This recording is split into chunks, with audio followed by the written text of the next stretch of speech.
Ladies and gentlemen, boys and girls, children of all ages, we are back for another week of Just a Fan Podcast. I am quarter host of the show, the NFL Encyclopedia. So I'm sending this out to different people. I am the NFL Encyclopedia, the Wildcat quarterback that runs the show, Coach Williams. I'm a future Hall of Famer, baby. Y'all better get ready. Okay? Next to me on this screen, that the way, panel 316, the good guy with the black hat. He's letting y'all know, don't celebrate, don't panic. That must be related to the results of the first preseason action. Okay, all right. And then down below, Trish TV, the quarterback that runs this whole show, franchise player, man. What's up? What's good? All right, so we have a listing of top 100 players. What's up, Chris? Top 100 players. They are from 1 to 39 at this point because the NFL does the annual top 100 player list.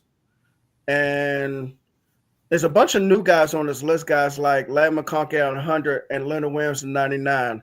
Is there anybody that stands out to you from at least 100 through 91? Starting off with that list. Well, 100 through 91, you got like a lot of new guys on that list. There's guys that weren't ranked last year, and now they're on the list. And I'm going to be honest, most of the guys that have been added, not the ones that were on the countdown last year, but the ones that were added, I don't have any qualms about where they are. I'm really not tripping. I think Ladd McConkey is vastly underrated as a slot receiver for the Chargers. He breaks into the top 100 for the first time. If I'm not mistaken, last year was his rookie season, right? It was. Yeah. So you got viable targets for Justin Herbert now, especially Keenan Allen coming back. It's going to be interesting. Leonard Williams. I think he was on the countdown in previous years. He wasn't ranked this past year, but he was ranked in previous years. So he's breaking back. He's coming back into the top 100. I don't know. I'm not going to say he doesn't deserve to be up there, but we're going to see what he does in Seattle. Aaron Jones is another one that was on previous countdowns. Right. And then wasn't on the radar at all last year. Now he's back in at 98. I think Levante David is a little low. Now he's gone up 3 spots. Yes. I still think he's a little low. I think he's I got him. If you want to talk about my top 5 off the ball linebackers in the league, right. He's in my top 5. I'm not saying he is number 1 and number 2 because I feel like that's Fred Warner and Roquan Smith. Agreed. But he's in that back 3 of that top 5. Yes. I think that much of Levante David. But, most of these names, it's like, okay, yeah, I can see that. You know? And then a lot of through 91, these are guys that were higher last year that have dropped a little bit.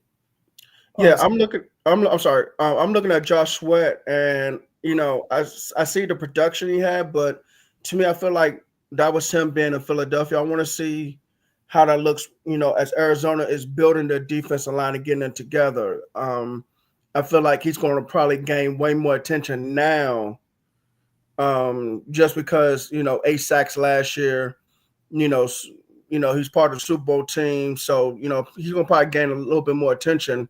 So let's see if he gets 8 sacks or even more this upcoming season. Mm-hmm. Creed Humphrey, this is a young center, been to the Pro Bowl 3 times, been to the All Pro.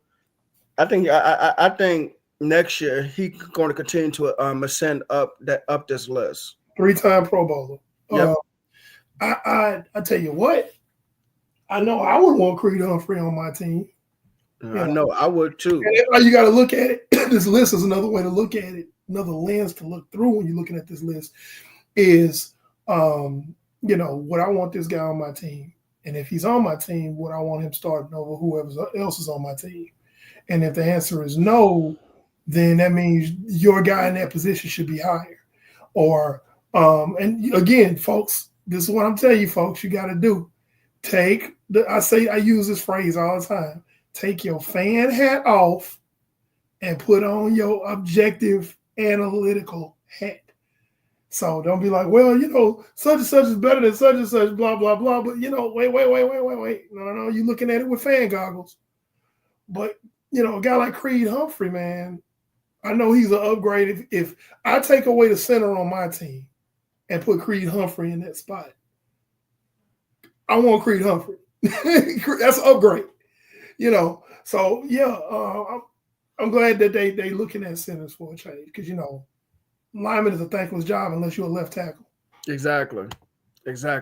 I see two of them fell 55 spots, and to me that just injuries after injuries after injuries. We'll see what happens this upcoming season. How do we feel about players 90 through 81? Let's see, Zach Allen. I think he's underrated as I'll get out. I'm glad he made it into the countdown. I think that's a good spot for him. 89 sacks last year, second team All Pro. That's not bad. James Cook, when Buffalo finally decided to start running the ball, that's how he made this countdown because the talent's always been there. He just wasn't using it. Now, is he going to be someone that's going to stay there? Because what's his name? The current OC, not Ken Dorsey, because Ken Dorsey's in Dallas right now. Shoot. He was LSU's OC at one time. Yeah, it's over my head right now. Just because I thought about it, it slips my mind. Right. If I wasn't thinking about it, I could just spit it out. Yeah, no. But anyway, he started the current OC just started running the ball a whole lot, and so James Cook basically became the bell cow running back in Buffalo. Does that continue this year as him being the bell cow running back, or because then they have like some other running backs on the roster who they like? Yeah, here's the thing. I don't think anybody should be a bell cow back anymore in this day and age. Honestly. Are you going to get the lion's share of the carry? Sure, like a Saquon Barkley, like a Christian McCaffrey when he's healthy, a Derrick Henry when he's healthy, which most of the time he is. But in this NFL, you need to kind of go 70-30, 60-40 with your bell cow back. He's going to get the majority of the carries, but to really get the most out of your running backs and to keep them with fresh legs, a smart coach is going to have 2, maybe even 3 other running backs on the roster that can come in at any given time and give you, 5 to 7 touches to kind of lessen the load on your best guy, because you can prolong his career if you do that, So, but James Cook, I think, is the bell cow back, and yes, there are some other backs there. I don't expect their names. Oh, Frank Gore Jr. Yeah, Frank Gore Jr. is on that team. Who played pretty well this past week. Okay, I didn't see him play, but yeah, I got a chance to catch a little bit of that one. Okay. Yeah, but James Cook is still that dude. He's still that dude in Buffalo, and if they keep doing what they should do, and I think we all agree on this, is like stop putting it in 17's hands all the time to win the game. Balance it to where you don't have to ask him to win the game. You got a decent running game when the ball's in his hands.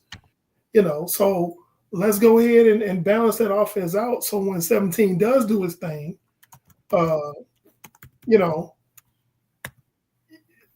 balance is good. I'm just Thanos, Yeah, balance is good.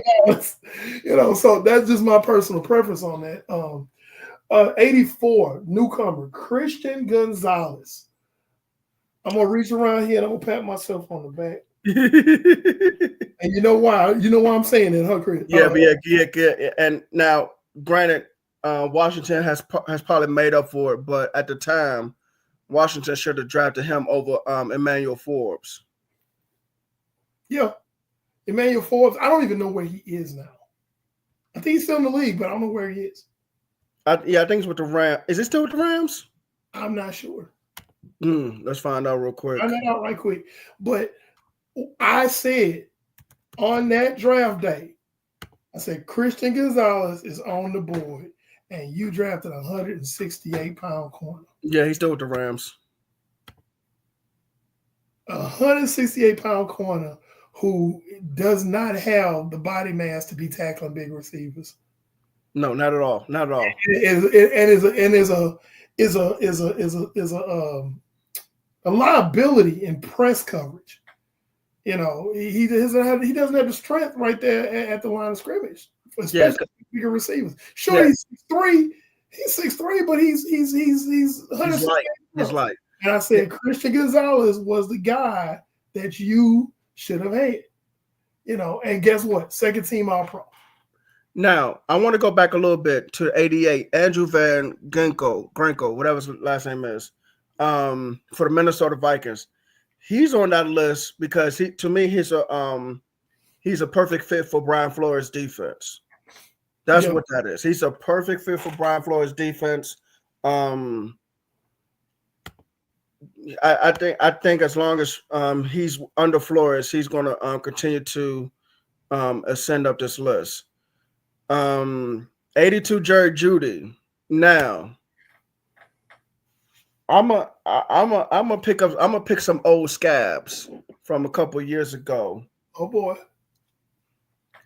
This is why me and Eric said that the combination of Jerry Jeudy, Cortland Sutton, and Tim Patrick was better than DK Metcalf and Tyler Lockett.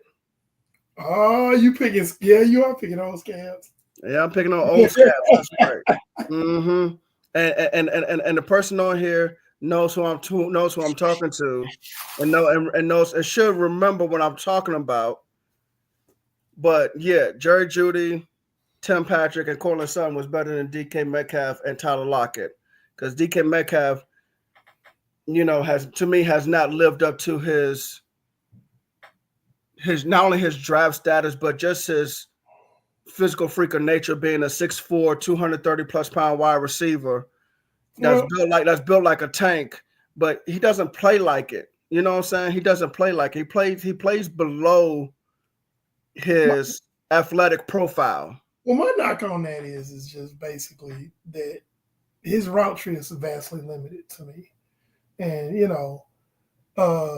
you got Cortland Sutton and Jerry Jeudy, better route runners. Are they the physical specimens? Now, Cortland Sutton's a pretty big guy, but he's not the physical specimen DK Metcalf is. Right. But, Tim Patrick's had issues with injuries, but before he really had those injuries, he was really going off. And they were all three of them were really well-rounded receivers when they were in Denver. Jerry Jeudy's now with the Cleveland Browns. He made a Pro Bowl.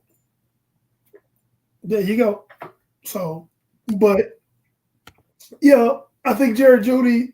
Now, that's we're not gonna segue just yet, but I think Jerry Jeudy may not be 82 next season if they start the right quarterback. We're gonna get to that later, folks. But I like how you brought up Jerry Jeudy, who's with the Cleveland Browns, and we're gonna get into that a little bit later. But let's keep going. All right. I see Rashawn Gary took a stumble, but because of the lack of tackles, and numbers. I'm assuming he got hurt at some point during the season. Dak got hurt last year. T. Higgins is rated at number 77. Vita Vea, man, I tell you, you know what? Vita Vea is like Creed Humphrey, man. Center and nose tackle. You get no love whatsoever at those two positions. But you make a lot of plays happen that people don't, the casuals don't understand how important the nose tackle is in the grand scheme of things in the front seven. Just like the center is, you know, how important the center is to an offensive line. You know, they don't understand that they make things happen, you know, and bless you. And Vita Vea, Thank you. Vita Vea is probably, dare I say, probably the best nose, one technique, zero technique in the game right now. It's him and Dexter. Yeah. It's yeah. This has been brought to you in part by Clarity. Okay. You know what? I'm gonna mute you. But man. Vea and Dexter Lawrence are the best two nose tackles. They make things happen because the defense is allowed to flow around them because it's two gaps they don't have to worry about when it comes to stopping the run because those two guys are going to shut down both A gaps. So it's like, okay, well, if both those A gaps are shut down by this nose tackle in front of me, I got to worry about B gap, C gap / contain, and just deal with everything else. And that just makes life so much easier on the Buccaneers defense, on the Giants defense. Yeah. Bobby Wagner still kicking at 74. Yep. He's down 15 spots, but rightfully so. I mean, he's getting long in the tooth, but you know, sometimes your cachet keeps you on that list. You know, and he's still gonna play well. He's just not at the level that he used to be. Christian McCaffrey's down 70 spots. I think his injury. Yeah. I see Sam Darnold's on the list. I don't see Sam Darnold on this list next year. I'm gonna be real with you. I don't think Sam Darnold should be on this list. Sam Darnold's on this list but you gotta look at the numbers though. Yeah, you gotta look at the numbers. 300 yards, I get it. You know, and listen, I understand what you're saying. He's on the list because of the numbers. I think after this season, I don't think he's on the list again. Hey man, if I'm throwing to Jay Jetta and Jordan Addison on a regular basis, I probably can throw for at least 4,300 yards. I'm just saying. So I understand. I'm just saying I don't see him on the list next year. Yeah, no. Now here's a favorite of mine at 71. Kirby Joseph. I had a feeling he was going to say something about him. I have been high on Kirby Joseph since his Illinois days. I have been very high on him. I thought he was a quintessential deep ball safety with a nasty streak. So can you put him in the box? Yes. Can you put him single high and he do his thing? Yes. He deserves that all pro. But I like when he was in college, I was like, this guy's gonna be special. I got a knack for scouting defensive backs. So I'm gonna reach right in. Okay. Yeah, that's another one. But yeah, first team all pro. So you know, what you gonna say? 9 interceptions, led the league. You know, let's keep moving. Hey Tristan, you got anybody, man? Oh no, he dipped out. Is he on? He's still on. Man, I just didn't. There was nobody really stuck out to me like being egregious. Yeah, I mean, really, at the end of the day, it's not because like we said, it's a bunch of new guys on here. I mean, you can see Frankie Louisville is brand new on this list. You know, he was very productive for Washington last year. Jordan Mailata, that guy has grown at left tackle. He's gotten better and better every year. I hate to say it because I hate the Eagles to death, but I mean it is what it is. Line, you can't knock that line. I know. That offensive line was incredible. Yes. So I hate them too, but the offensive line is amazing. Yes. So, I mean, you got to call a spade a spade. You got to be fair. Malik Neighbors, virtually no quarterback and catches for 1,200 yards. Yeah, I think he's in a good spot. Yeah, somebody give him a quarterback, please. Yeah, he made the Pro Bowl with no quarterback. I don't think we need to talk about anything else. Like, so, yeah.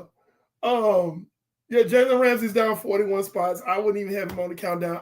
Still don't understand why people think Jalen Ramsey is that dude. I just still don't understand. I remember when he was that dude. When he was in Jacksonville, he was that dude. He really was. But he has not been that dude for years, man. It's all off a name. It's gotta be. Trey McBride. He's an up-and-coming tight end. That's fair. 65, in my opinion, is a little bit high, but he deserves to be on the countdown. Bo Nix, 64. Hey, I'm excited to see. I'm glad to see Bo Nix on there, man, because this keeps establishing what I've been saying about Sean Payton and how much he knows quarterbacks. He does. He does. He didn't miss. He didn't miss. He doesn't miss at quarterback. Yeah. People, I was arguing with a couple people on Twitter last year talking about, it's just all Drew Brees. I'm like, no, it's not all just Drew Brees. You got to really, really look at the depth of his history, man. Yeah, if anything, he made Drew Brees a Hall of Famer. Yeah. Drew Brees was about to be a castaway. Yeah, people forget that. People forget about that. And people forget that he helped develop Tony Romo to what he became. Now, I'm not saying Tony Romo was a world beater, but Tony Romo was a solid quarterback because that guy. Tony Romo was solid. Tony Romo won a Super Bowl, Tony Romo would probably be the second best undrafted player behind Kurt Warner. Second best undrafted quarterback? Yeah. Yeah, I agree. And, I mean, you're talking about somebody that came out of Eastern Illinois. He was supposed to be a camp arm, just like how Kurt Warner was in Green Bay. And, he rose up the depth chart and became a starter and became a solid starter. Yeah, he broke records that were held by Roger Staubach and Troy Aikman. You did pretty good for yourself. Yeah. So, moving on. Bijan Robinson, Brian Thomas, Cooper DeJean, 62, 61, 60. Yeah. Newcomers. They're all upcomers, newcomers. Yep. Yeah, yep.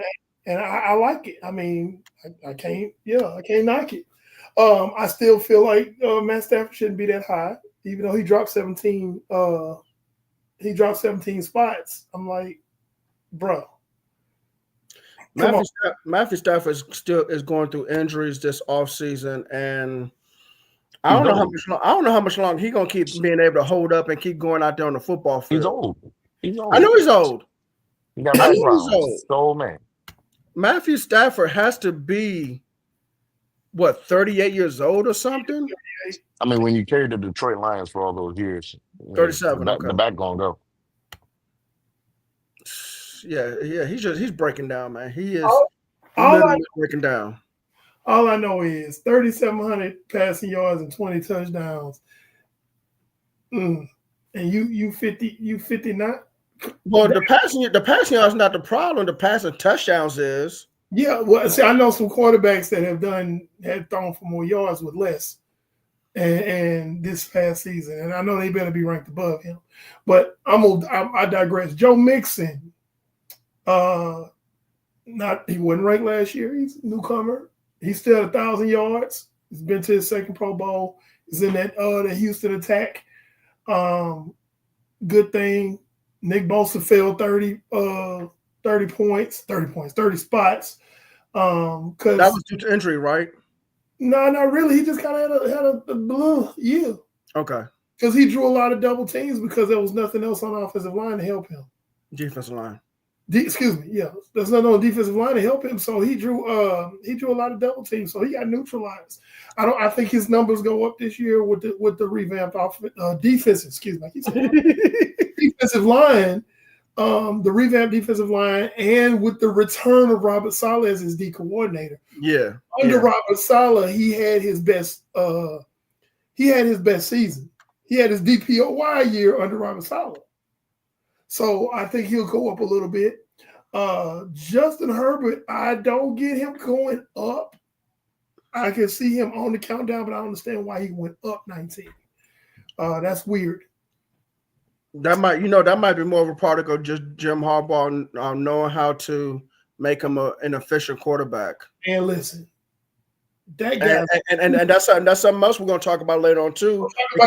Because Tristan, we're gonna give you a whole segment to talk about these quarterbacks in the preseason. We'll put in our little tidbits, while you talking, but we're gonna let you go because there's some interesting quarterback talk to be had about this preseason. We're just gonna throw names at you and you just go.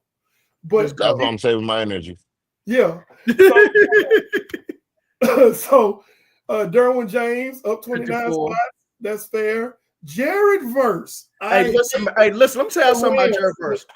Jared Verse is an up-and-coming pass rusher. He a dog. He is. He a dog. He is a dog. I can't stand the Rams, but man, he a dog. Man, listen, Jared Verse is a problem for not just for the NFC West, but the entire NFC conference. If you have to play the Rams, sure. If you have to play the Rams, you got to worry about him. You have to worry about him. And trust me, the rest of the defense line got some young up-and-coming players too, like Kobe Turner. And God, I can't remember some of these other names. I don't know why I'm doing so bad with those names. But Jared Verse is the one that it starts and ends with him, man. Jared Verse starts and ends with him. Very much. That defensive unit for the Rams is very underrated, but everyone has got him circled on their roster list. Terry McLaurin going up 45 spots. I am not surprised. That Washington offense, man, just exploded last year, man. Yep. Once Cliff Kingsbury started getting stuff together, that offense just took off, man. I mean, literally took off. They need to go ahead and give him his contract. Extension. And I think he is going to get signed probably within the next week and a half because his camp's been rather quiet. Okay. And because it's been rather quiet, that means ain't no new noise to make. So I'm expecting to sign him probably a week and a half. I hope so. And I think he'll definitely climb up next year. I mean, with this season. I mean, I think he's extremely underrated as a player. I think. Oh my God, he's underrated. Yeah, I think the more he plays with the way Washington's team is going, man, where they're trending, he'll definitely climb up a lot of spots. Kyle Hamilton down 8 spots. I am angry about that. Well, he was injured a lot last season. Oh, he was? Yeah. I think that's the only reason. I think everybody knows he's a bona fide superstar. Yeah. But he was hurt. Baker Mayfield, Quinyon Mitchell, Jonathan Grenard, not rated. I don't know if Baker Mayfield's the 50th best player in the league. No, it's a year by year. Year by year. Look, by year. So Eric, he had 40 touchdowns last year. He had 40 touchdowns last year. Eric, I understand what you're saying. Again, it's just like how we just talked about the other player 2 minutes ago. It was Sam Darnold. But you got to look at the passing yards. You got to look at the passing touchdowns. I hear what you're saying. He had 40. But he had 41 passing touchdowns and 4,500 passing yards, man. You got to give it to him. I understand that. But where did it get him? See, Eric don't be liking people personally, man. He just if he don't like the person, he ain't. That's not true. It don't matter what they do during the season. That's not true. Yes, it is. That is not true. Because there are players on teams I can't stand them, but I'll be like, hey man, he a dog. He a dog. I'm gonna say all the time, but some players you just be like, I mean, he threw 40 touchdowns, Eric. 40 touchdowns. With all he had was Mike Evans. It's a team sport, man. He performed really well last season. Okay. It's year by year, man. We ain't saying overall. Year by year. I like it. I love it.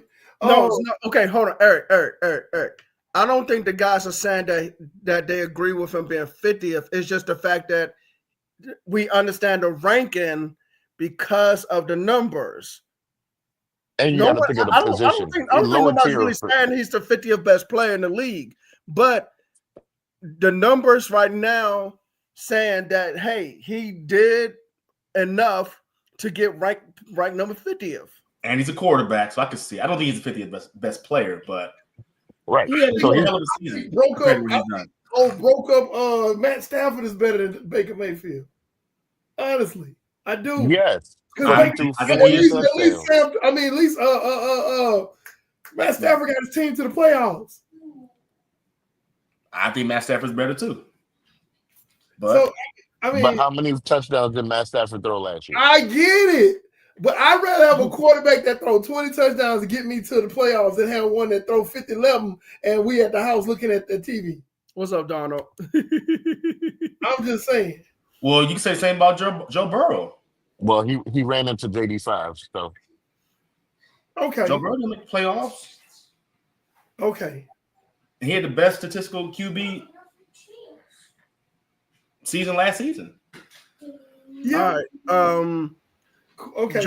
Jonathan Grenard is similar to Andrew Drew, whatever dude's name is from earlier. We talked about Brian Flores' system. It's a scheme, yeah. Yeah, scheme. Yeah, as long as he stays there, he can stay in the top 100, most likely. Tyreek Hill fell 46 spots. That's how many kids he got, huh? Stop. But Tyreek Hill problem is, of course, you look at the receiving touchdowns, but also Tua just can't stay healthy, man. So that's going to affect him. Will Anderson. Yes, first time on the countdown. Listen, man, that wide nine defense that DeMeco Ryans brought over from San Francisco, man. Will Anderson Jr. and Danielle Hunter, man, they make that thing go. And a few other guys make that defense go, but Will Anderson Jr. that was smart for them to, because I think they traded up to get him third overall because they had CJ Stroud number 2. Then they just said, we're going to trade up and get this guy. And so they have really built this team around Stroud and Will Anderson Jr. So, that made a lot of sense. I'm not going to talk too much about Trent Williams because to me the fall is because of injury. Mike Evans continue to get older. 43, Jalen Carter. Man, listen. What can I say, man? What can I say? Come on, D-line coach. You know what? Him and Jared Verse. Yo, they wasn't what? Yeah. Hey, listen, man. And listen now we talked about how Vita Vea and Dexter Lawrence are the nose tackles that make everything flow around them and they shut down the A gaps. But Jalen Carter shuts down his B gap, okay? He shuts down his B gap. And so with him, Jordan Davis shutting down his A gap, again, allows the rest of the defense to flow. But Jalen Carter is that pass rusher. And it's really no problems replacing Fletcher Cox whatsoever. No problems replacing Fletcher Cox whatsoever. So yeah, Jalen Carter, number 43. Big respect to him, and I can see him moving up the list even more next year, depending on what kind of season he has. Yeah. Deion Dawkins at tackle, 54 spots. He went up 54 spots. Hey, that's another left tackle that has ascended over the years, man. That's another one that's ascended over the years. There was a gap between him and Jason Peters, I think, for a while, but Dawkins has definitely taken over. He has definitely taken over. Puka Nacua is down 8 spots. As much as okay, Steve, here's why I prove you wrong. Steve. I can't stand Puka Nacua, but I don't think you like Puka Nacua, E. We all know that. No, because he ran his mouth reckless about my quarterback. So no, I don't like Puka Nacua. Yes, you do, man. No, I don't. I don't like him, but I respect him as a player. I think he fell down 8 spots because I'm looking at the receiving touchdowns and I'm like, yeah, that kind of hurts. And the receiving yards, like, even though it's close to 1,000, it's not at 1,000. So yeah, I can see why he fell down 8 spots. But I expect him to flip that around and probably be in the 30s next year. Yeah, Roquan Smith, I feel like it's a little too low. He dropped 21 spots. In my opinion, Roquan Smith is the second best off the ball linebacker in football. Right. I don't know how he's way down there. So, I expected him to be somewhere in the top 20 somewhere, because he's, again, disruptive. Like, he's all over the place. You're going to see him. I don't care where the ball is. You're going to see him in the frame. CJ Stroud dropped. I think a lot of that is just bad offensive line play. I don't think it was so much him. I think it was, like I said, the offensive line play it wasn't great. It wasn't great at all. But it cost Bobby Slowick his job too. Yeah. And a lot of Houston fans will agree. Like, hey man, the line was trash. It wasn't the quarterback. But they've revamped and done some different things with the offensive line in Houston. So I look for him to rise back up again. So it stopped at 39, and it's kind of fitting that it stopped at 39 with a quarterback, because we're gonna talk a little bit about this preseason. Before we go into that, I wanted to say, look at my label right there. It says, "Don't celebrate, don't panic." Don't celebrate, don't panic. And what I mean by that is the casuals, because we always talk about the casual fan, not the purists like us or other people who just love NFL year round. But the casual fans will watch a preseason game, and it'll be one of two things. They'll watch their team lose a preseason game, and they will go nuts. They will go crazy. Oh my God, we suck. Oh, we terrible. Calm down. Then the other side of it, like, you have folks that will watch their team play a preseason game and win. And they're like, oh yeah, this it, bro. This our year. We going to the Super Bowl, baby. No, calm down too. Because most of these games you're going to see, sometimes you'll see, like a lot of these pull away games, you'll see one team might keep their starters in longer than the other. And you got the starters playing against people who probably going to be delivering pizzas in a couple of weeks. You know what I'm saying? So, or working at a plant somewhere. So it's like, the best way I can tell people to look at preseason games, I think all y'all going to agree with me what I'm about to say, is just look at it to evaluate the players on your team. Look at their individual performances. The new guy that just got brought in free agency, or the new guy that just got drafted. Mm-hmm. I want to see how this guy plays. Okay, they just signed this guy from off of the street out of nowhere.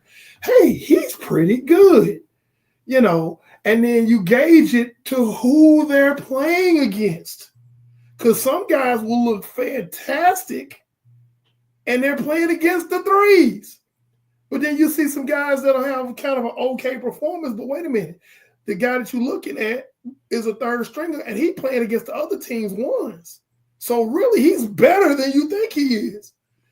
So the best way to look at preseason games, and I know, preach to the choir for those of you who are watching that are football purists and like really into it. And like, man, you telling us stuff we know already, man. Yes, I know that. But for my casuals, don't freak out if your team lost. Man, listen, I'm gonna take. And don't get over celebrate if they win. Hey, I'm gonna take to the next level, man. Some teams have gone undefeated in preseason and didn't make playoffs, and don't make the playoffs. And then some teams go winless in the preseason, and they damn near in the conference championship game. It happens. So, like, just use it as a chance to just evaluate guys, that especially guys on the bottom of your roster, like these guys. That's what it's for. Yeah, that's what the coaches are doing. They're just evaluating. Yeah, and look at it from that standpoint. Don't you shouldn't care about the W's and the L's in the preseason. It's really about just looking at your guys and saying, okay, you know what, this dude is better than this dude. He should be the second string corner, and this guy should be on the practice squad. That type of stuff, So, again, to my casual fans, that's what preseason is really about. So don't freak out if you lose, and don't over celebrate if you win. Wins and losses mean absolutely nothing in the preseason. So with that, we're going to give the majority of the floor to Tris TV, our quarterback guru, because there are some quarterbacks to talk about, man. Oh, my God. That's some quarterbacks. The first one we got to talk about, because we talked about Jerry Jeudy in the top 100 countdown. We got to talk about Shedeur Sanders, who had a fantastic game. But you've all been waiting for, folks. If you tuned in, you're probably waiting for us to talk about Shedeur. But just released today, a couple hours ago, and I shared it with my guys only on here, who you see. that Shedeur Sanders is still the fourth-string quarterback, which to me doesn't make any sense now. Tristan, we're going to give you the floor on this, and everybody's going to feed off of him. Well, listen, man. Listen, we all watched Shedeur Sanders on Friday. And what's so funny is the entire day that I was listening to the sports broadcast talk about it, everybody was saying, oh, Mel Kiper must have had a fantastic weekend. You know who else had a fantastic weekend? Me. I had a fantastic weekend. Why did I have a fantastic weekend? Let me stop you right there. Hold on, let me stop you right there, Tristan. You're going to have to turn on the camera and go ahead. You got to pat yourself on the back, Tristan. Listen, I would, but because I'm on daddy duty, I make sure my daughter is getting sleep because she wasn't feeling well. But trust me when I say, if I had a wine glass just to sip on, okay, I would. And just say, I told you so. That's all I would say. I told you so all weekend. I told you so. I told you so. Because this was the thing. And I still had people try to argue me a little bit. They were talking about, oh, well, he wasn't playing with the ones, the defensive unit for the Panthers, some of them were twos and all that stuff. Okay, yeah, I hear you on all that. But listen, I said there are certain things that you need a franchise quarterback to be able to do. You need to be able to process pre-snap, process during, process post. He needs to be able to make quick reads and make decisions when he throws the ball accurately in all layers of the field. What did we see Shedeur do? We saw him make pre-snap calls. We saw him read the field, go to his checks, layered the ball.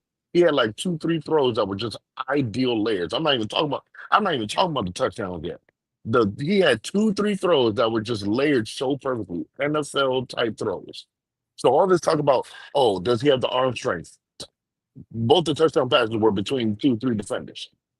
So you see, he got enough juice to get it through.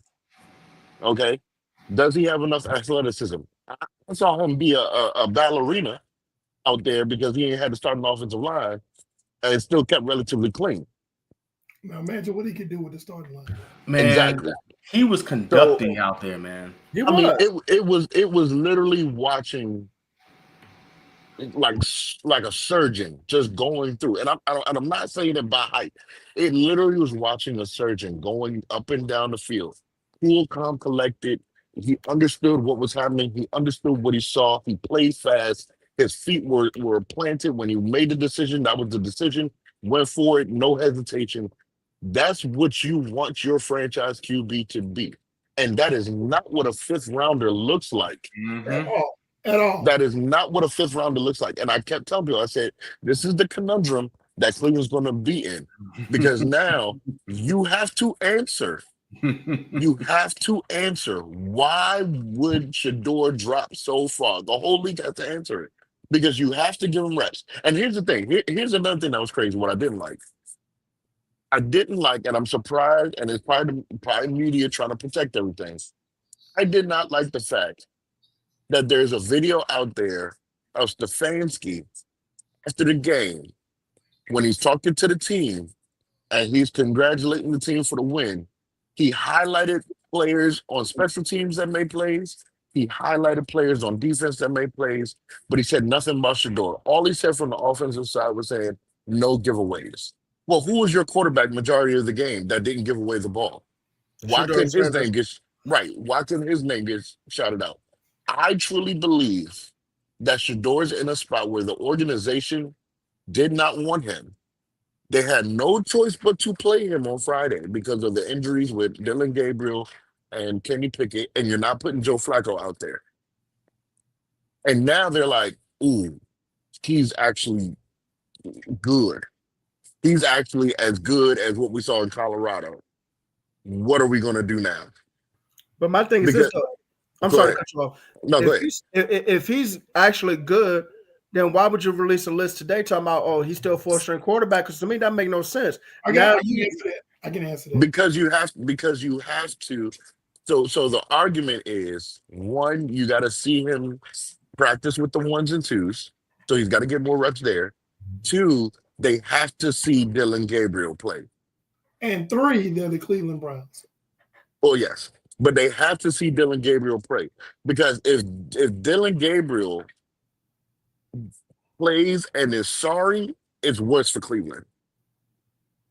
They will luck up and end up having Shador as their guy, but it's going to look so bad because it's like, how did you evaluate this and say that he was better than Shador Sanders?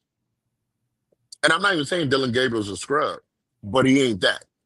So what's happening right now is Mel Kiper talked about him in the draft, which was accurate. Everything that he said was most pro ready. He understood the game from the neck up, most pro ready. All of minicamp, all of OTAs have been saying Shador Sanders looks great. Shador Sanders looks good. The ball is where it needs to go. And shout out to you, Brandon, because I'm gonna use the term that you told me earlier today. IQ accuracy is not just the fact that he was accurate with the ball. He knew exactly where the ball had to go in certain situations. That second touchdown pass, he had to put it low and away because his receiver would have got decapitated if that ball was placed any other way. Man, So he didn't just. It was perfect. It was so perfect. He didn't just throw the ball. He didn't just throw it to That's throw tough, it. bro. That was tough. It was tough. He didn't just throw it to get it in there. He put it in a spot where his receiver was going to be protected and can secure the catch. The rollout play where the receiver made a great one-handed grab, it was a great one-handed grab. But where you see the ball landed, it landed in a spot where it's either the receiver going to catch it or it's going to be incomplete. Was never in danger, never had no issues. That's what you're getting with Shador. So, if what Mel Kiper said is true, from what he did at Colorado, going into minicamp and OTAs, everything is saying what we're saying at the camp was true. Because remember, some people were saying, "Oh, y'all just saying that Shador Sanders is good. Y'all just saying Shador Sanders looks good in camp. All y'all doing is showing Shador Sanders highlights." And then he goes out here and doesn't have his starting unit and orchestrates like that. And does it in live action. Come on. So now you have to. This next game, you have to make him start again. He has to start because you got to see what it looks like with the ones. And starting with the ones. You got to see and this time, and that and means he's really going to show off then. You're going to have an offensive line. You're going to have Jerry Jeudy, and you have David Njoku out there. Man, he really about to put on the show. Here was the icing on the cake. The icing on the cake for me personally. Post game, he getting interviewed. Everybody gassing him up. Everybody hyping him up. And one of the reporters said, "Well, what grade would you give yourself?" He said, C+. I don't think I did as good as I really could have. I thought I let my dad down a little bit. I should have had a better performance, but my team was great, and there's stuff that I can work on. We're going to just get better. The perfect answer. The perfect answer. And also, man, when plays broke down and he was conducting them, you could see the players really playing hard for him. Yes. Going for it. I mean, running, trying to get open, that's another thing. Give him a window. So that's all those things you got to see. That's another thing of the locker room leadership. Yes, those guys want to play for you. Yes, so, and that don't happen too much from a fifth round quarterback. And Njoku on the sideline. Him and Njoku look like they about to be like best friends. So you talking about a quarterback safety blanket? They about to be they close buddies on the sideline. And that's one thing I always say too. What always helps out of a young quarterback? A veteran tight end. Yep. And that's about to happen right now. Y'all about to see it happen right now between those two. Now, Twan had a good question. Will this allow Deshaun to fade away peacefully? Oh, it won't be peaceful, but it ain't gonna be peaceful. Yeah, he gonna fade away. This ain't gonna be peaceful. Did you see that number he got? Unceremonious. It ain't gonna be peaceful at all. Yeah. Now the Browns gonna feel that. That's gonna hurt. Yeah, that's gonna definitely. That's gonna hurt.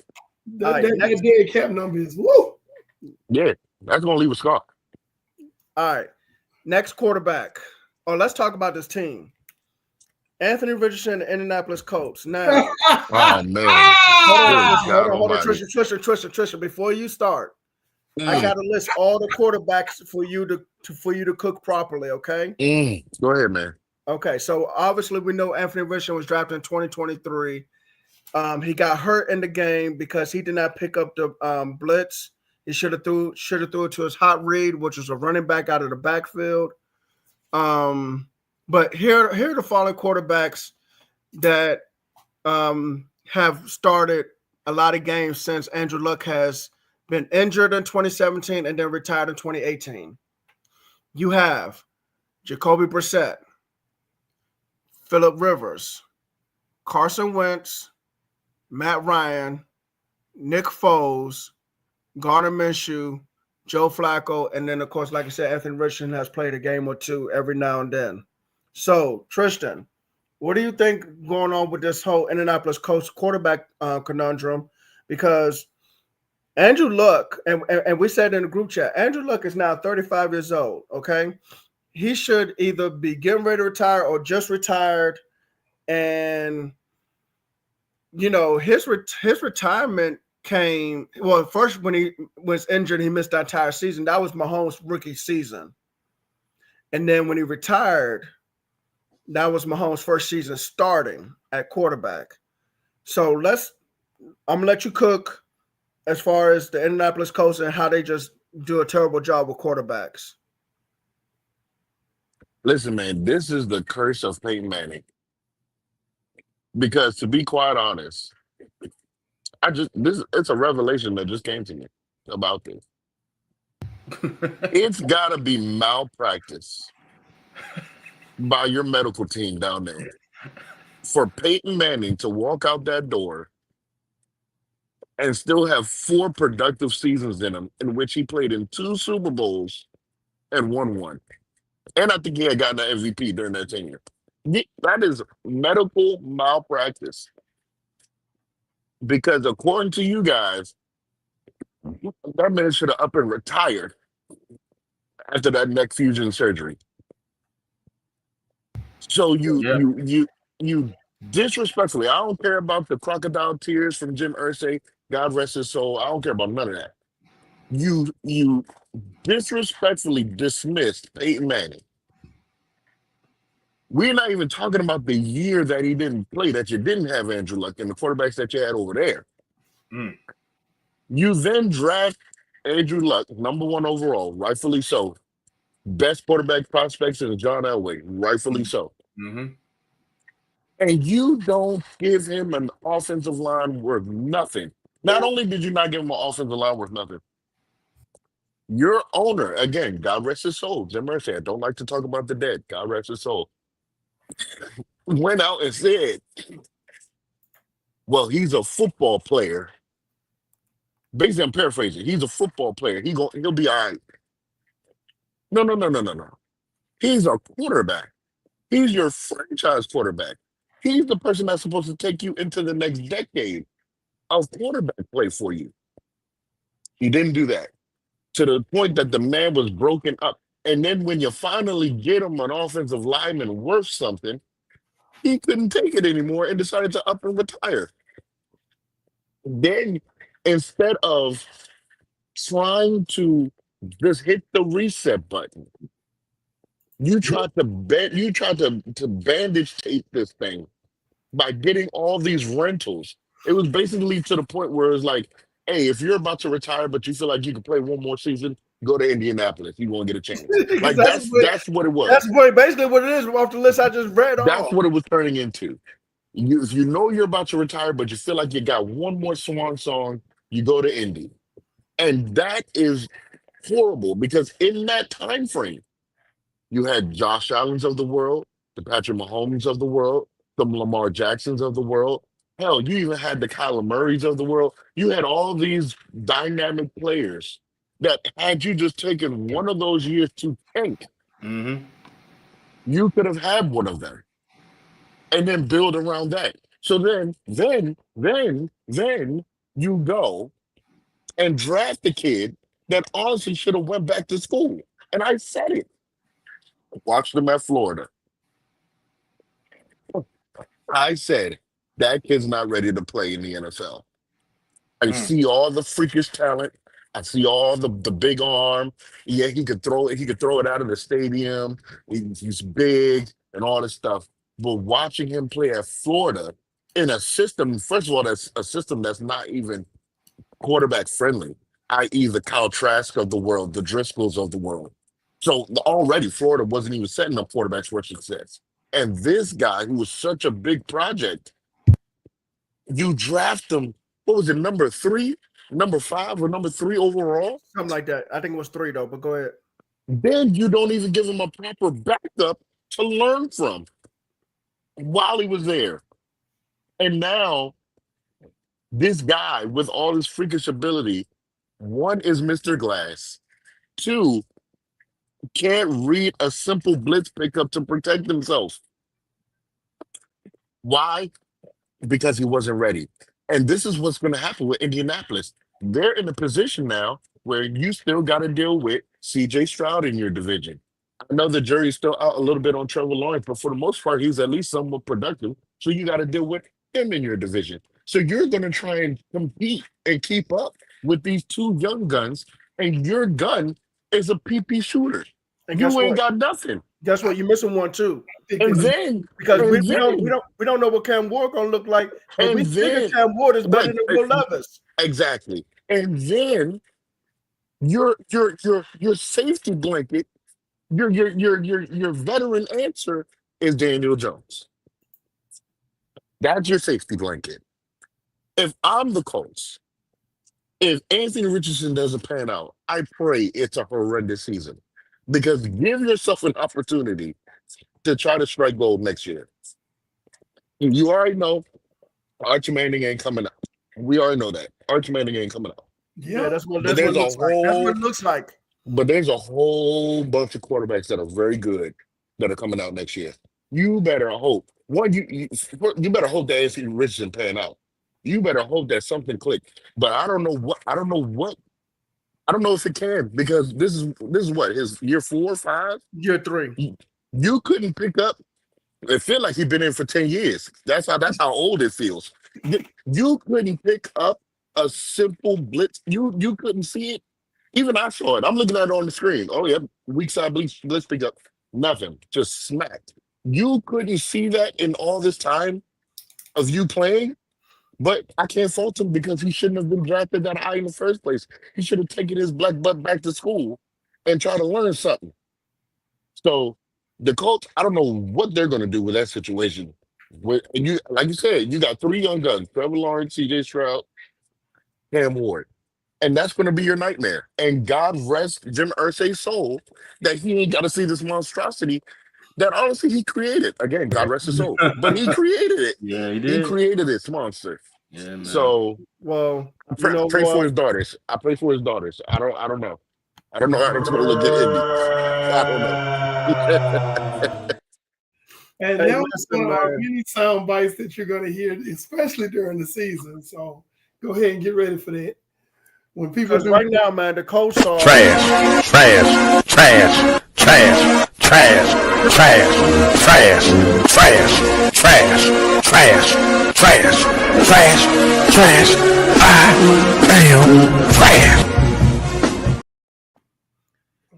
That's right. So yeah, hey, yeah. But we still got all this. We still got all this. But go ahead. But you know what's tragic about this, Brandon?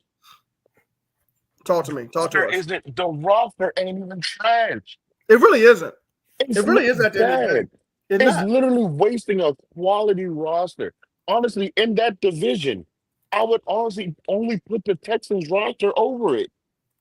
I would. Yeah. No, you're right. But if you ain't got no quarterback, nothing. You got nothing. It's pointless. Yeah. And yeah, man. And I've said this once before. I'm hoping that these 3 young ladies who are now taking over as owners, God bless them. I hope that they do what Detroit Lions current owner has done since she's taken over. Because when she took over, she hired Brad Holmes as a general manager, and she hired Dan Campbell as head coach. She put a brain trust around herself.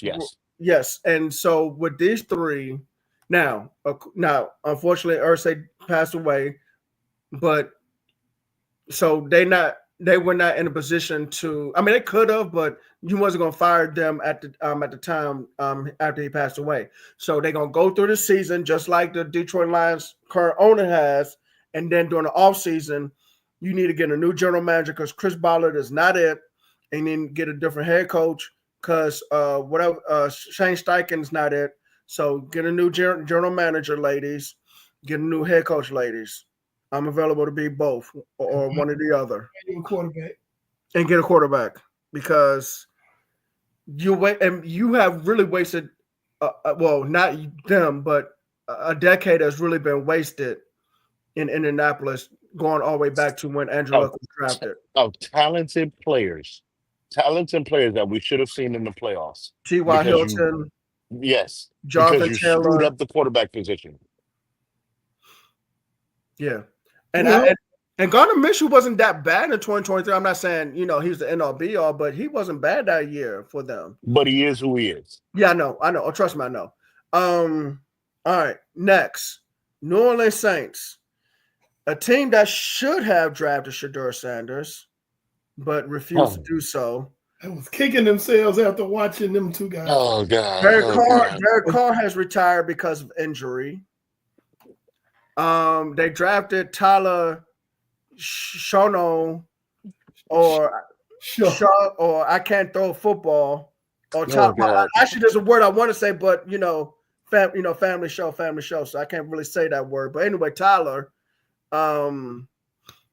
and they still have Spencer Rattler at quarterback, and then somebody else is a third-string quarterback. Let's talk about the New Orleans Saints, who should have drafted Shedeur Sanders in the first round instead of drafted Tyler. Listen, the Colts and the Saints should have took a trip up to Wisconsin and talk to Green Bay brass and figure out how to transition from Hall of Fame quarterbacks, because this is another travesty post Drew Brees era. Let's take a look at them. Jameis Winston, Derek Carr, Spencer Rattler, Taysom Hill. I mean, listen, you cannot. I'm not. I know it's hard to transition from a Hall of Fame player, let alone Hall of Fame quarterback. I know it's hard. I get it. But good God, man, what in your mind thought watching Shedeur Sanders? I thought this was a match made in heaven. Knowing how Kellen Moore played at Boise State and watching Shedeur, I thought this was put him in a dome. He's in the South still. The swagger of him going to New Orleans. I thought it was match made in heaven. And you still skip over Shedeur. And now you got Spencer Rattler, who really is the George Pickens of quarterbacks when you really think about it. He's a real crash out, a real fool. All going all the way back to his high school days. Spencer Rattler is a bona fide crash out. And then you got Tyler Shook, which I know, and who you drafted. You drafted this guy. Listen, the pick six didn't surprise me because that's what he was doing. He rallied. He threw the ball late. He telegraphed it. Now, he rallied and got another touchdown after that. So he rallied. He did rally. But are you sure that Kellen Moore is the coach, like a Sean Payton, like a Jim Harbaugh, which we're going to talk about Jim Harbaugh's QBs momentarily? Is he that kind of coach that can take the raw ability? Because I'm not going to act like Tyler Shook don't got ability. But can he take that raw ability and shape it into something productive? And you still got to hope that Tyler Shook can last 17 games because of his horrendous injury history. I just don't understand how we watched Shedeur Sanders. It made me question myself as far as how I looked at quarterbacks coming out of college, because I was trying. Nothing made sense. Y'all remember, it took a week for me to kind of recover from the draft because I couldn't process it making sense of these guys that were getting drafted over him. I'm not saying they were bums, but you're not telling me they were better than Shedeur. No, not at all. Not at all. So for the Saints, I hope that Kellen Moore is enough of a coach to get the best out of one of them. I think Spencer Rattler is who he is. He'll give you flashes, but he'll give you a lot of inconsistency. My thing is So this. go ahead. Sorry to cut you off. If he's a crash out, you don't want him as your quarterback. And like I said, No, he you shows don't. flashes, but you cannot have a crash out type person at quarterback. You can't, because when the game is on, when that pressure starts coming, he's gonna fall apart. And New Orleans, like I said, because when you and I said it, when people have a Hall of Fame quarterback for so long, you become spoiled. New Orleans has been spoiled for so long with Drew Brees at quarterback. So yes, there's still some pressure in New Orleans for a quarterback to perform. I don't care who you are. I don't care what year it is right now. There's still pressure in New Orleans for you to perform at quarterback. I got Saints fans at work. I will go ask all of them, is there still some pressure in New Orleans? I'm sure it is for quarterbacks to perform. And so Spencer Rattler, if he's a crash out, is definitely not the answer. Tyler Shook is not the answer either. I think most Shador and Bourbon was easy money, and they took Shook. They will suffer for years, especially when Shador keep. Yeah, because people gonna constantly remind them. Yeah, people will constantly remind them, hey, you could have. I think the entire league overall, because I wanna move forward to talk about the other quarterbacks with Jim Harbaugh and Jackson Dart over there in New York. I want to say this. I think the league needs to be afraid and beware that Shador is everything that we thought he was, and you guys really cannot hide good players. That's one thing. You can hide a bad player. You can't hide good players. If they're good, our eyes, even though we're not in it, but we see it enough, our eyes are going to tell us, "Hey, that kid should be playing football. That kid should be playing football." So it's Shador playing the way he played on Friday. All of those teams, especially the Saints, the Giants, the Browns, and the Steelers. The Steelers. Are going to have to really look at themselves in the mirror, because I'm telling you, everything off the field, Shador's going to do it correctly. He's going to talk to the press correctly. Yep. He's going to carry himself correctly. Yep. All that off the field. His father taught him how to deal with media. Exactly. So you're not going to shake him on that aspect. And if he continues to improve, the thing about it, he could have soaked in all that hype from Friday. He gave himself a C plus. He said he did not do what he was supposed to do. He said, "I feel like I failed." Quote, "I feel like I let my daddy down. Sorry, Pop. I'll do better next time." Like, he has a standard for himself to be better. And that you cannot keep on the bench. You cannot keep hidden. So you're going to be in a position where the league has to answer at some point to say, what happened during the draft process with Shador? Because there's no way that you didn't see this. It's different from Tom Brady. Tom Brady didn't have the measurables. He didn't have any of that in the draft. So it was kind of hard to see what he was going to become. But Shador was right front and center. You knew exactly what he was supposed to be. You knew exactly what you were getting. So how did he fall so far? Well, we know why. We just can't really. We know why, but the league going to have to admit that that's the reason. Yeah, and that's why I told you guys, I hope Shador Sanders has a Hall of Fame career, man. Yeah, I really, really do hope he has a Hall of Fame career. Not against my Cowboys, but I hope he has a Hall of Fame career, man. Just tear the whole league up, man. Tear the league up and win Super Bowls. But win you know what's Super crazy, Bowls, Danny? win MVPs. Go ahead. I'm sorry. You know what's crazy? And this is going to be my last thing about it, because, like I said, I want to talk about the other QBs. He doesn't even have to have a Hall of Fame career. The fact that he's with the Cleveland Browns, if he's the guy that brings them to relevance for the next decade, that part. That's true. That part right there. that's all he has to do. I think, he's Bro, already The doing bar that. is so low for Cleveland. That's true. He don't have to be a Hall of Famer. He just got to be a person that, hey, this guy gets him in the playoffs every year or pretty much every other year for the next 10 years. And they are division title contenders every year. That's it. That's it. That's why Bernie Kosar gets the love he still gets, because he was the last one to make them that relevant on a consistent basis. So if you're a Cleveland Browns fan, let's be real here. If you're a Cleveland Browns fan, at this point, you just want respectability. That's it. And then it maybe go from there. But at first, you just want some respect. Because when you walk into the room and you got your Cleveland Browns gear on, you don't want to hear people snickering. That's it. That's it. Let's go ahead. Let's talk about the Chargers.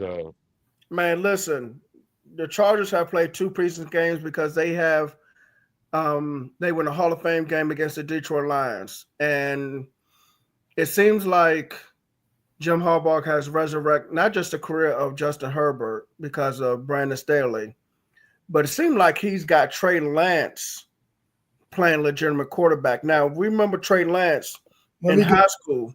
Go ahead. He was a wing T quarterback.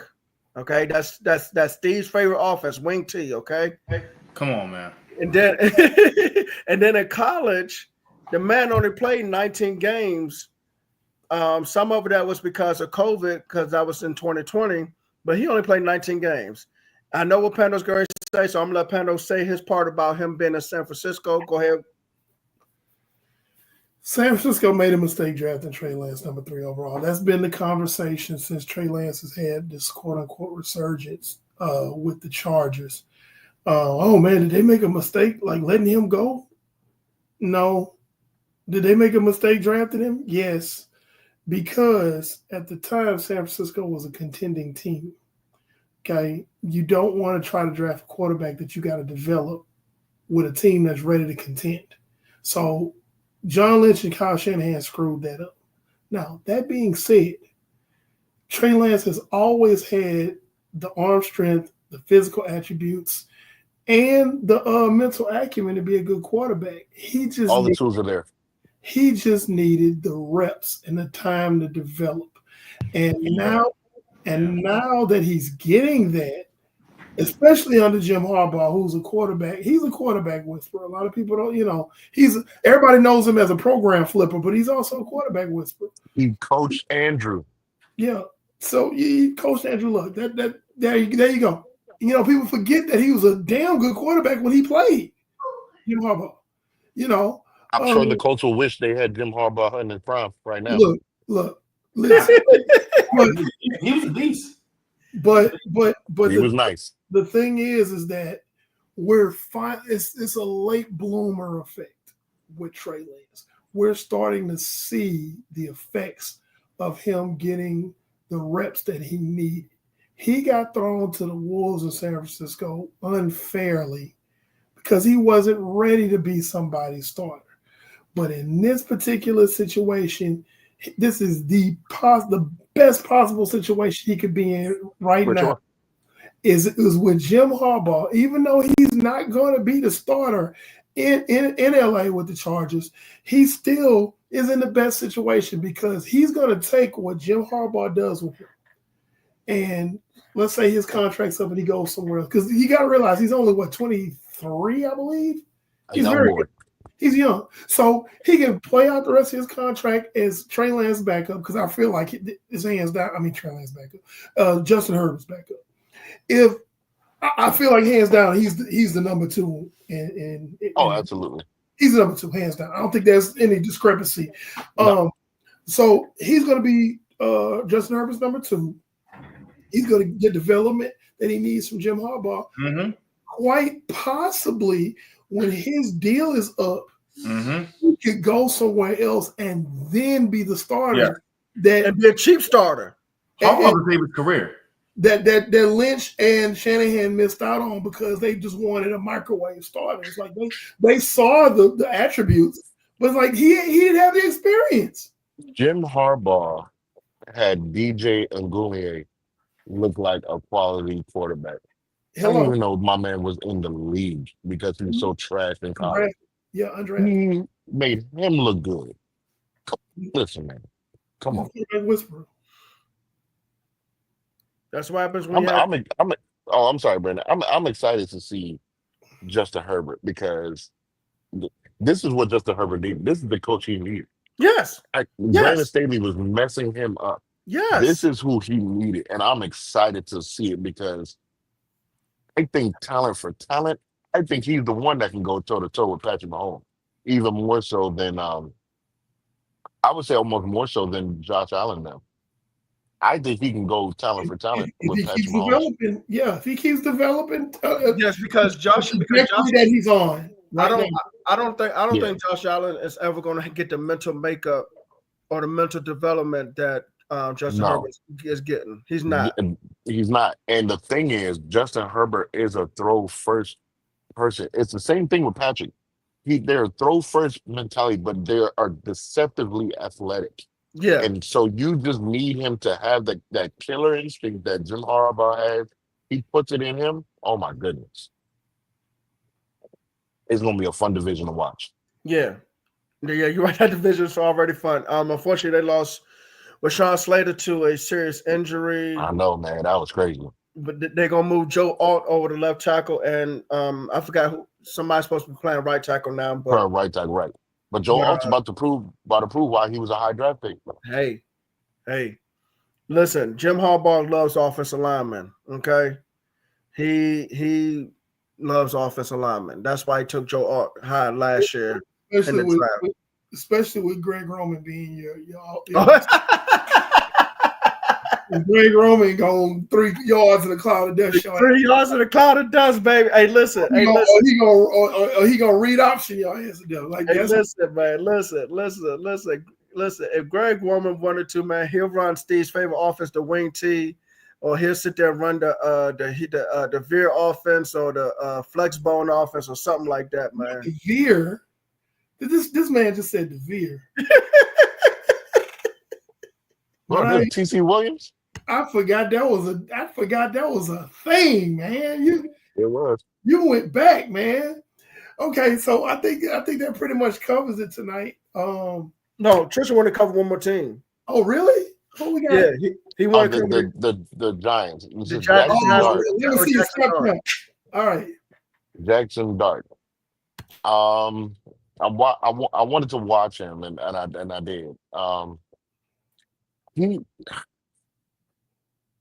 I can't get hung up on the game. He had a great game, but there are two main factors about it that I was telling people to relax. The Giants people were trying to come for my neck, and I'm like, relax.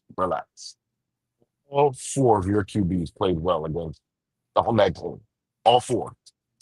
Jameis Winston had a great game. Russell had a great game. Danny DeVito had a great game. Tommy. So let's not, or Tommy DeVito, my bad. Tommy DeVito does the sandwich commercials. That's right. Tommy DeVito had a great game. So let's not jump here. Okay, everybody played great. I don't know what was it, the Bills, I think? I don't know what was happening on the defense side of the ball for them. But all the quarterbacks played great. Jackson Dart shows a lot of great flashes. He didn't make too many mistakes. He played pretty well. I'm hesitant because he is a player that you can have a game where it's a great game like this, and then he'll turn around and throw 3 interceptions in the game. You're trying to figure out what happened. So I'm like, that's what I'm waiting to see, is if he's going to turn into that player. And then real quick, because I know we're closing. Cam Ward. Only thing with Cam Ward is that he gotta rest his feet. He got happy feet. I don't know if he's not really trusting his offensive line or he's not trusting what he's seen, but he got happy feet. And he had a couple throws that probably should have been intercepted. But because the arm is so big, they ended up being incompletions because they went through the defender's hands. he ain't gonna be able to get away with that. So I got a loaded question for you since you brought up Cam Ward. Sure. If by the end of the preseason, that the Cleveland Browns make the right decision and make Shedeur Sanders their starter, sure. Who do you think is going to have the better career, Cam Ward or Shedeur Sanders? Early on, it's going to be Shedeur because Cleveland's team is already pretty ready-made. They just need a quarterback to do what they're supposed to do. That's when they had gotten Deshaun Watson before we realized that, maybe he needed all those rubs to play well. The Cleveland Browns are supposed to be Super Bowl contenders. So that didn't transpire with him. So, the Titans are relying on Cam Ward to be very good because they don't have that much going. Not that they don't have good pieces, like Calvin Ridley's there. They got some good pieces, but they got to build that. So early on, I would say Shedeur will probably be more successful, even though he's in a harder division. I'm gonna just go past. Hey, listen, I'm gonna go past that. But I'm just saying. Y'all took away that man's women. His powers went away. I can't. Went away. I can't. I wasn't ready. Like Tris is going with this whole analytical spiel and everything, just really professional, and he throws in the rubs, and I wasn't ready. What you saying? It seemed like his powers went away.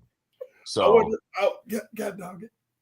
But yeah, I think Shedeur, but also in the long run, unless Cam Ward learns how to really play this thing surgically, Shedeur in the long run will probably be more successful because Cam's going to give you the wild aspect, but Shedeur is going to be the steady ship all the way through. But he has the intangibles to go the extra mile to make the extra play. So that is a very dangerous player to have on your team, and I mean dangerous in a good way with Shedeur. I'm thinking it's like maybe a Magic Bird kind of thing where they have friendly competition. Yes.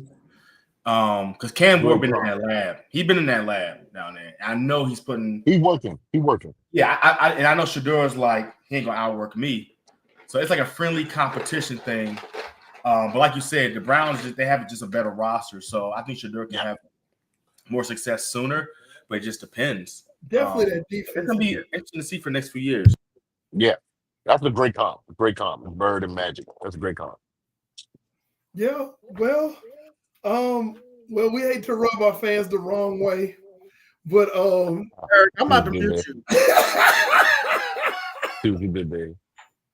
It's time for us to sign off for the night. What you did there? This is your fault, Tristan. This ain't me this time.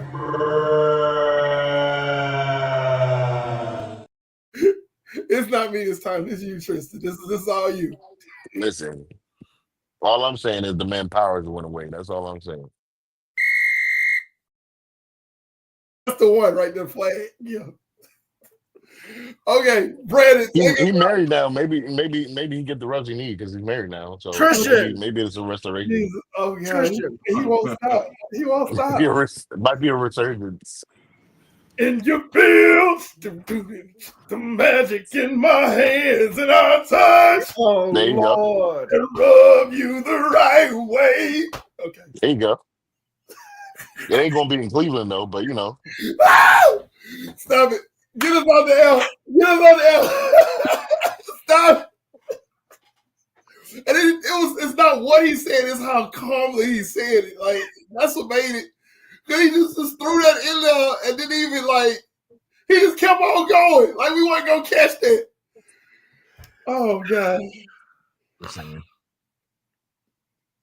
The views of Tristan TV do not. Yeah, dude. Everybody agree. Now he wants to say that. Okay. Right. Everybody agree. Everybody. We watched it live on TV. Man, power just went away. Oh my God. Brandon took his glasses off. He rubbed his eyes. I wasn't ready. Hey man, hey. Can we sign up? Listen, I wish him a blessed marriage. I really do. I wish him a very blessed marriage. All that money, I hope he saved it because ain't nobody paying him that no more. Oh I hope he put that in Hey, some listen, investments. man. Listen, no quarterback getting paid guaranteed contracts anymore, man. That's out the door. That's out the door, man. Ain't doing that. Nah, because after Kirk Cousins and Deshaun Watson, nah, Slim, we ain't paying nobody guaranteed money. Yeah, that was a one-off. Nah, Maybe he invested in Johnson. Probably. Yeah, right. That's it. That's it. Hey, T's on one today, man. He's on one today. Let's see here. 1, 2, 3, Ladies and 4, gentlemen, this TV. 5, 6, 7, 8, 9, 10. All right.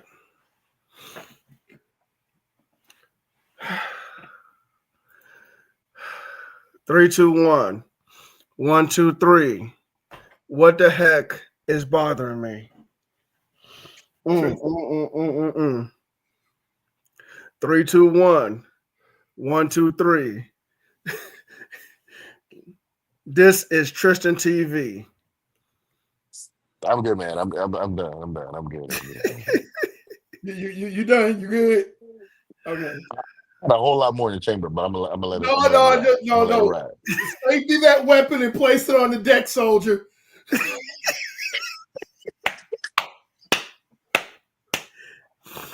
Oh my goodness.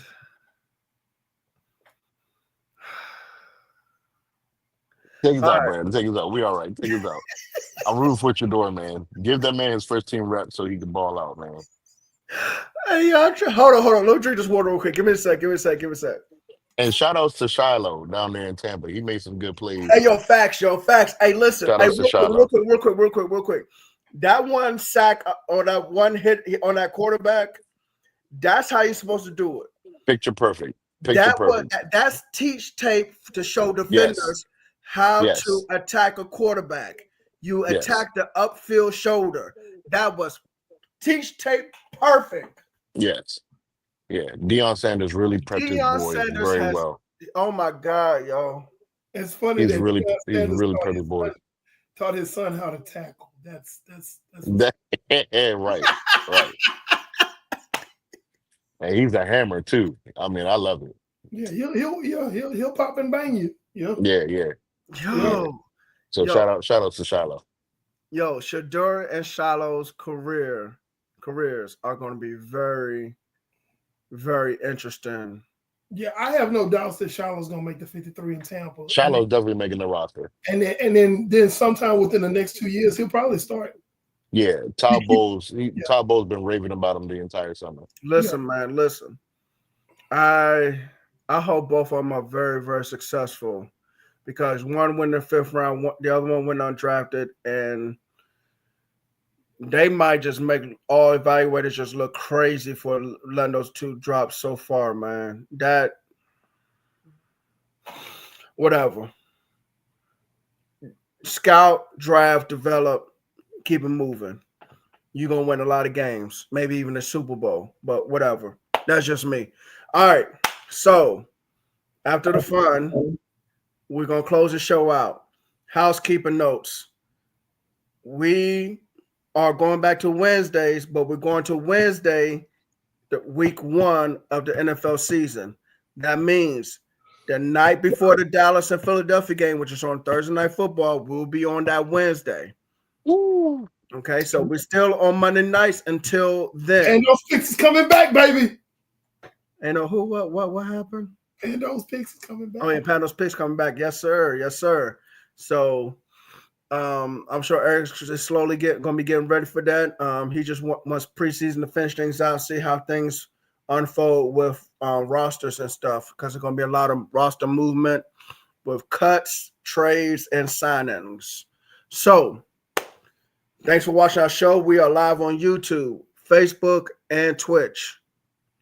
You can follow us on IG, TikTok, Twitter, and hold on, Facebook, IG, TikTok, Twitter. Yeah, I'll set all four of them. I Okay. lose track. I ain't gonna lie. Huh? I lose track, honestly. Yeah, I know. It's all good. So this was not an illusion. Yes, all four of us was on the show tonight. Steve Space Age White. I haven't said this in a long time, but remember, Steve is the one that put this panel together. So make sure y'all continue to shout out Steve, okay? Even though he's not on here from time to time, but don't forget about Steve, okay? Because he put this panel together, this panel of hosts together. Down below, Trish TV, the quarterback that runs the show, the franchise player. Peace out, my guy. That direction to the side of me, panel 316, the good guy with the black hat, he says, don't celebrate, don't panic. And I'm Coach Williams, quarter host of the show, the NFL Wildcat quarterback that runs the show. Hey, babe, I'm a future Hall of Famer. Don't forget that. Let's go. Good night, ladies and gentlemen. Peace out.